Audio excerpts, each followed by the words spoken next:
Hello everyone. Today in this video we are going to discuss all the various branches of the celiac trunk. It is in continuation of the previous video on the abdominal aorta. Welcome all, myself Dr. Ankit Khandelwal, MBBS and MS in Anatomy, and this is my YouTube channel Anatomy Explained. Here we try to discuss all the important parts of the human anatomy and try to explain that part. So if you have not yet subscribed to the channel, consider subscribing it. So let's start the topic, that is the celiac trunk. So celiac trunk, as we have done the previous video, if you have not gone through that video, then I guess there's a correct time to go through that video. The links of that video will be there in the description box below. So the topic over here today is the celiac trunk or the celiac artery. So as we already discussed, it is one of the three unpaired visceral branches from the abdominal aorta. So the celiac trunk is the artery which is supplying the foregut derivatives. So foregut is a cranial part of the gut. We have three parts, fore, mid and hind. For the foregut we have this artery, that's the celiac trunk. So celiac trunk is going to supply all the derivatives of the foregut, which includes in the abdomen the abdominal part of the esophagus, then it includes the stomach, then it includes the first part of duodenum, then it includes the upper half of the second part of duodenum. And when this foregut, there are few of the foregut derivatives which we should know, which are hepatic blood. So it is also going to supply the liver and the extra hepatic biliary apparatus, and it is also going to supply the pancreas, because the pancreatic buds, that is the dorsal and the ventral pancreatic buds, they are also diverticulum from the foregut. So it is also going to supply the pancreas area. Apart from all these foregut and foregut derivatives, celiac trunk also supplies a very important organ that is of concern mainly in the lymphoid areas, and that is your spleen. So spleen is not a derivative of gut, nor it has any role with the gut, that is digestion and all. Still the spleen is supplied by celiac trunk. One of the reasons is that spleen, which is a lymphoid organ, so drainage from the spleen, it actually goes into the liver, because in liver you have the bile production. So spleen does what is that? Spleen, it sequesters the old RBCs. So the RBCs are broken off, hemoglobin is broken from here, and that bile and biliary acids and biliary products, they are carried into the liver for the formation of bile. So somewhat there's a vascular relation between the liver and the spleen. Therefore, the artery for the spleen comes from the celiac trunk. So that is a brief idea of what is the celiac trunk actually supplying. Because before we go to the branches of celiac trunk, first of all we should be knowing that it supplies which areas. So if you know that these areas are supplied by the celiac trunk, then I guess the branches are not very difficult. So let us understand the branches.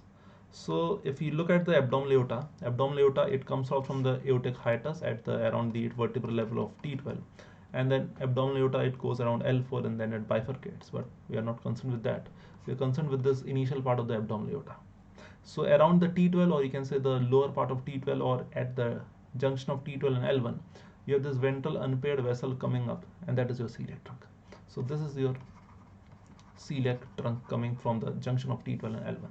So there are three major vessels which come out from the celiac trunk normally, because understand beforehand only that there are various variations which occur at the level of vessels. Various variations. Some are common, some are not so common. We also include some of the common variations. So three main branches coming from the celiac trunk are: you have the left gastric artery, then you have the largest branch, that is known as the splenic artery, and then you have the another branch which is the second largest, because left gastric is the smallest branch of the celiac trunk, splenic is the largest, and in the middle you have this common hepatic artery. So these are the main three branches coming out from the celiac trunk. So left gastric artery would be located towards this side. The splenic artery has a tortuous course. It will also go towards this side, towards the left, because spleen is on the left side. The common hepatic artery will go down and slightly turn over this side, because liver is present on the right side. So these are the three main branches. Now let us understand each one of them, and how is the course and what are the various branches given off by that. So let us start with the left gastric artery. So that is the first branch, that is the left gastric artery. So as the name is suggesting, it is going to the left side and supplying the stomach. Therefore the name is left gastric artery. Beforehand we should be knowing that aorta is a retroperitoneal structure. So the branches coming out of it, that is celiac trunk, is also retroperitoneal. And celiac trunk normal length is around only maybe around 1 to 2 centimeter. That could be maximum around 1 to 1.5 centimeter. So it is not much. So that celiac trunk is also retroperitoneal, and therefore the initial part of the branches, that is this left gastric, splenic, or common hepatic, they will also be retroperitoneal. So left gastric in the initial part is retroperitoneal. So if we try to make over here again, that is supposedly we try to make over here the celiac trunk coming on, and this is the left gastric artery which is given off. Okay, now we also know that this organ over here, that is the esophagus and the stomach. So this is the abdominal part of esophagus. Okay, and then this is your lesser curvature of the stomach. This is a lesser curvature of the stomach. This would be the fundus part and the greater curvature of stomach. Okay, now this left gastric artery is running on the left side. It is retroperitoneal, and we all very well know that stomach as an organ is intraperitoneal. So stomach is totally covered by the peritoneum. So stomach is slightly anterior to the celiac trunk or its branches. And we also should be knowing that if I make from this light color over here, that this would be the location of the lesser omentum. The lesser omentum, which is made up of hepatogastric and hepatoduodenal ligaments, it passes from the lesser curvature of the stomach and the initial half of the first part of duodenum to the liver, that is the visceral surface of the liver. So that is the lesser omentum. So this lesser omentum is a double layered fold of peritoneum, and the final passage of this left gastric artery would be actually inside this lesser omentum. So what now happens is that this left gastric artery will be first behind the peritoneum, so it will going towards the left side in this direction, and as it reaches near the cardiac end of the stomach, then it starts to move anteriorly. Then it starts to move anteriorly over here, and then it tries to get itself inside the two layers of this lesser omentum. So this is your lesser omentum. So now the left gastric artery will try to go inside, and therefore now it reaches inside it and it supplies this area. So it is now content of lesser omentum, and it supplies this area of the stomach near the lesser omentum. Now as it is reaching this upper part of the lesser omentum, it will also be giving off few of the esophageal branches. So left gastric artery will give off few of the esophageal branches to the lower part of the esophagus. Then left gastric artery is going to be a content of the lesser omentum. Lesser omentum is a double layered fold of peritoneum.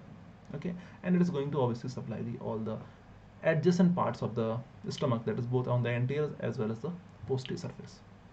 Okay, so this was our left gastric artery, the smallest branch of celiac trunk, but a very important arterial supply for the stomach.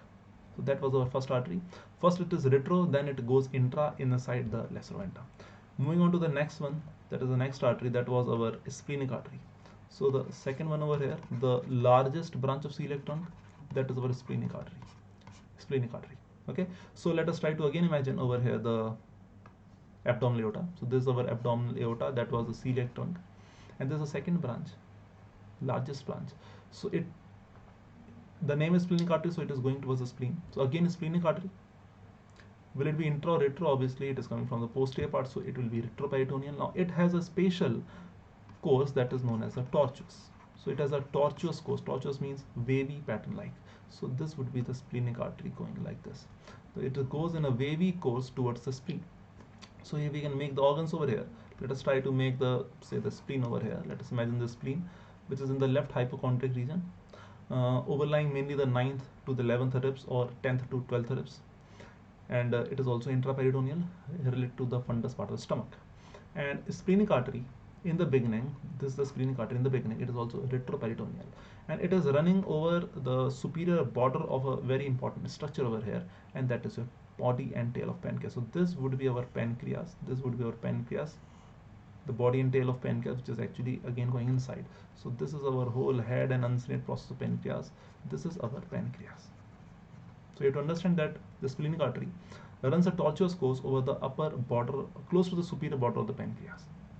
Okay, so till now the splenic artery again is a retroperitoneal, but as we have said that okay, spleen is intraperitoneal and the artery is retro, so artery has to go from retro to intra, that is from posterior to anterior. So as the splenic artery reaches the splenic hilum, it will now try to enter the spleen. So it passes through a double layered fold of peritoneum over here. It passes through a double layered fold of peritoneum over here. That is the layer of peritoneum behind the spleen, and that is your splenorenal ligament. Splenorenal, because the kidneys again are retro. So it is a ligament between the spleen anteriorly and the left kidney posteriorly. The splenorenal ligament, also known as linorenal ligament. So one of the contents of this ligament is your splenic vessels, both the splenic artery as well as the vessel coming out of the spleen, that is your splenic vein. So this is a tortuous course of splenic artery. Now there are various hypotheses why the splenic artery is tortuous. Could be due to the movement of the with the respiration of the spleen and the pancreas. Could be due to the distension of the stomach. Could be due to the spleen has a lot of it needs a lot of blood supply because that is one of its main function. There splenomegaly also, that is one of the pathologies in which the splenic artery tortuosity will help. Now, what are the branches of the splenic artery? Now, splenic artery branches are very important. And what are these? As we should always remember that arteries are nothing, they are just a tube which are carrying the blood. So as it is passing over the pancreas, obviously it will give off various pancreatic branches to the body and tail. So body and tail of the pancreas, they receive a lot of branches from the splenic artery. One of them in the distal part of the splenic artery is the arteria pancreatis magna. That is a major artery to the body and tail. So one of these arteries would be a bigger one, and that is just right over here, the magna or arteria pancreatis magna. That will be bigger one. Another artery which it gives off to the posterior part of the pancreas is known as on the right side, which actually goes to the right side. That is your dorsal pancreatic artery. That is your dorsal pancreatic artery. Now remember, all of these are retroperitoneal. Pancreas is a retroperitoneal structure. Splenic artery is it. So this all is happening behind the peritoneum. It will also, in around 40% of individuals, it also gives around over here a posterior gastric artery. It also gives around here a posterior gastric artery. In not all, but in around 40% of individuals. Okay. Now this posterior gastric artery is, first of all, it is retroperitoneal, but it will ascend up and then it will move forward in front of the upper part of the lesser sac, and then it will reach the posterior surface of the body of the stomach. So it, in 40% of individuals, it reaches the posterior part of the stomach. That is posterior gastric artery. Now spleen is now reach the splenorenal ligament. Now it is entering into inside the spleen. Splenic artery is now entering where? Inside the spleen. Now just before it enters inside the spleen, we all should be knowing that okay, there is a very important structure over here. What is that structure? We just saw that this was our esophagus, and this was our fundus part, and it goes around like this, and you have this whole the lesser curvature, and this comes like this, and okay, so stomach. So as it is reaching, as the splenic artery reaches inside the spleen, it will give a few branches. We can change the color over here. Let us use this light blue color. It will give a few branches which will go more anterior to the spleen in towards the stomach. And these few branches which are going, not one or two, but their numbers are in 4 to 6 or 5 to 8 branches, which are going from splenic artery anteriorly into the stomach. The one which is going upwards towards the fundus part of the stomach, that is the part which is above the level of the esophagogastric junction, these are known as short gastric arteries. These are known as short gastric arteries. And the one which is going towards the greater curvature of the stomach, these will go like this, and they will supply this whole greater omentum. Remember, peritoneum also we have covered, so you can do that, watch that video also. These are known, coming from the left side, so they are known as your left gastroepiploic artery. Left gastroepiploic artery, and this also can be known as the left gastroomental artery. Okay, so omental or epiploic, not much difference. So now, but these vessels are coming from the splenic artery more anteriorly, so they are going from spleen to stomach. What is that ligament which is connecting spleen to stomach? That ligament is known as gastrosplenic ligament. Gastrosplenic ligament. So if the question comes that what is the content of gastrosplenic ligament, it is not a splenic artery. It is the branches of splenic artery, which are your short gastric and your left gastroepiploic. Out of this, remember one more important point: this left gastroepiploic, it is the largest branch of splenic artery. Left gastroepiploic is the largest branch of splenic artery. Splenic artery was the largest of celiac trunk, and this is the largest of splenic artery. Okay, so yes, this will supply the stomach part over here. So this was splenic artery. It was retro, but it went from retro to intra via linorenal. Then it gave off short gastric and left gastroepiploic. Now after giving all this, now this splenic artery will normally divide into 2 branches or occasionally 3. Now they will divide into around 2 branches, and which are known as superior and inferior polar branches. They go and go inside the spleen, and inside the spleen they are sort of called as the end arteries. So they will again subsequently subdivide into few other branches. They're going to supply the spleen. So this was your tortuous splenic artery. Again, just a revision. Largest branch of celiac trunk, tortuous course, running over the upper border of pancreas, so retro.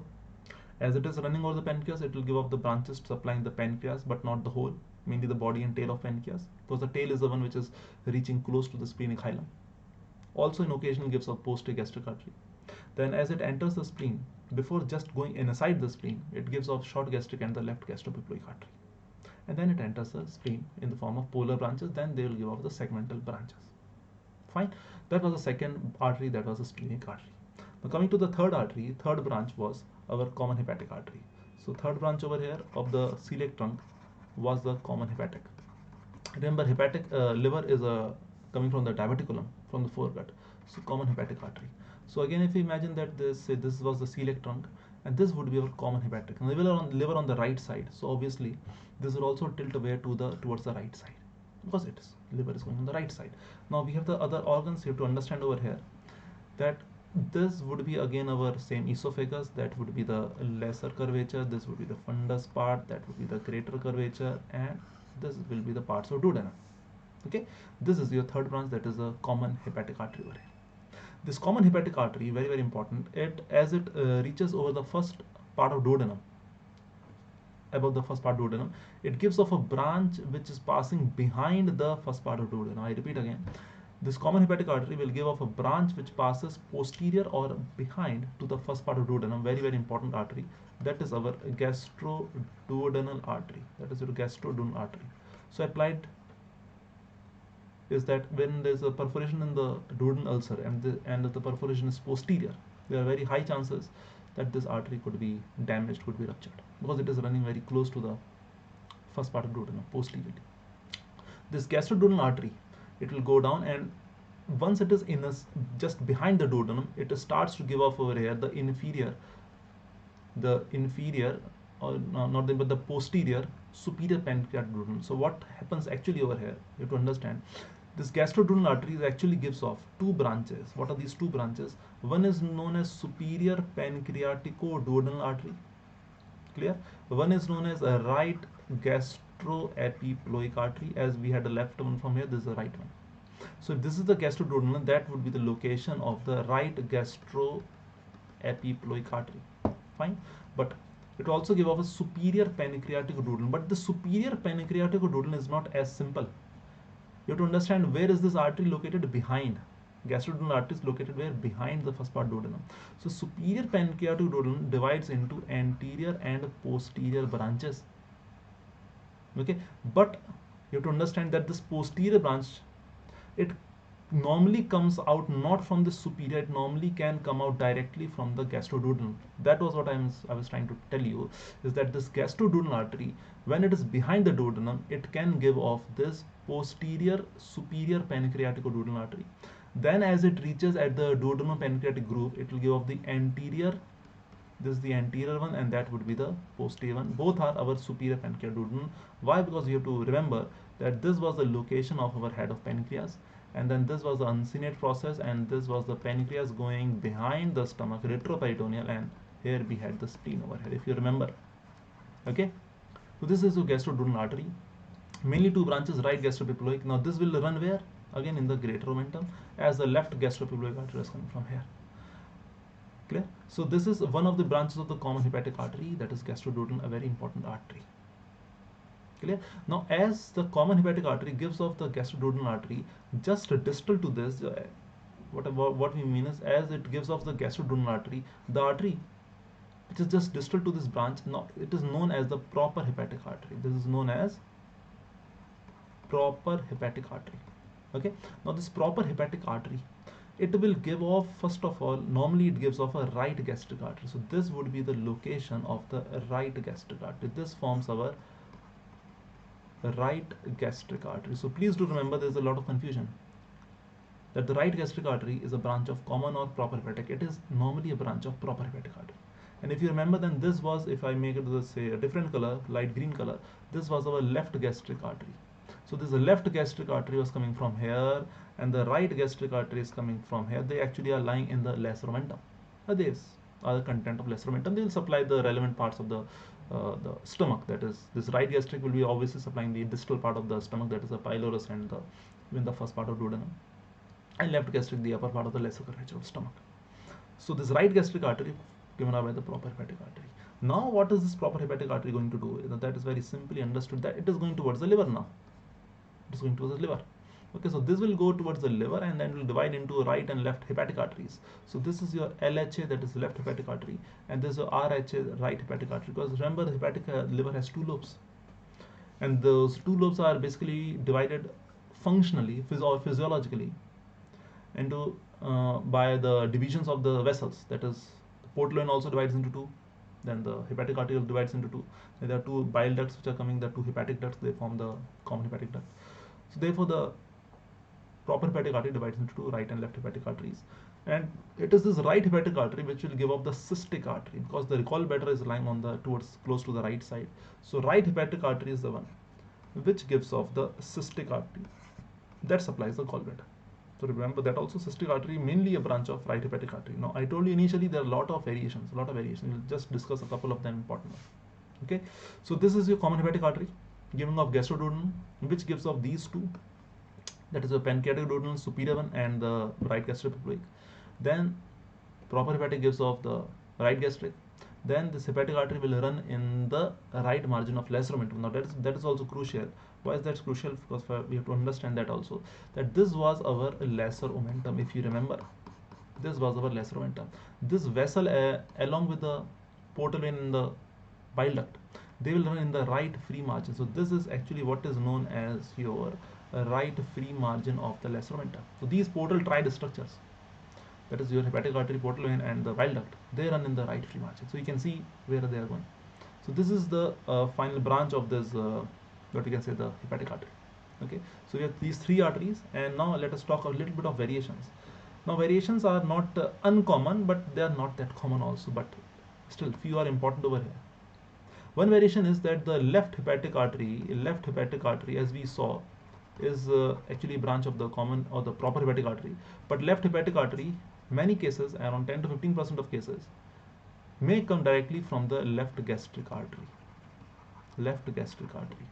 And also the vice versa is also true. That is, the left gastric artery may also come directly from the left hepatic artery. That is also true. Then there are a lot of cases in which you see the accessory or replaced right hepatic artery, meaning by that accessory means the right hepatic artery normally is there, but in some cases there is another right hepatic artery which is coming from the superior mesenteric artery. That could also be there. Or replace one means the normal right hepatic artery which was supposed to come from the proper hepatic is not coming from proper hepatic, but it is coming from the superior mesenteric artery. So yes, the right hepatic artery can come from superior mesenteric artery, because remember the distance between celiac trunk and superior mesenteric artery is not much. Hardly 1 to 2 centimeter difference between the levels of the celiac trunk and the superior mesenteric artery. Okay, then we talked about cystic artery. We said that cystic artery is a branch of right hepatic. Okay, but yes, it could also directly come from the superior mesenteric artery, because if the right hepatic artery can come from SMA, why not cystic artery? Because cystic artery was coming from right hepatic. So when right hepatic is coming from SMA, why not cystic artery can also come from SMA? All these common variations are very important once you are doing any surgeries around these organs. Remember, the surgery on the gallbladder is very common. The removal of gallbladder is cholecystectomy. You need to know the variations, because in the OT table then if you don't know the variations, you are still wondering then where to ligate the cystic artery. So a little bit of variation is important. Okay, so this is your common branches of the celiac trunk. We talked about the left gastric artery. The smaller one goes to the left side, gives off the esophageal branches. So that point in that point, the venous drainage, you have the portal systemic anastomosis, that we'll discuss some other time. The largest one is splenic artery. You need to know its course, where it is going. Then the common hepatic artery. Common hepatic artery again is retroperitoneal, unless and until it's because we can also see over here that this common hepatic artery will first be retroperitoneal only. Only when it reaches this duodenum also is retroperitoneal, and before it passes in this, till then it is retroperitoneal. Passes in this means the proper hepatic artery which is lying inside the right free margin, that part is intraperitoneal. Before that, this whole artery is retroperitoneal behind the peritoneum. Okay, gastroduodenal again retroperitoneal because it is behind the duodenum. Clear? Right gastric Now that will go inside intraperitoneal. Right gastroepiploic, it will go inside the greater omentum, then intraperitoneal. So you have to understand that the aorta is retro. Organs which are intra, the artery passes from posterior to anterior. Organs which are retro, artery remains retro.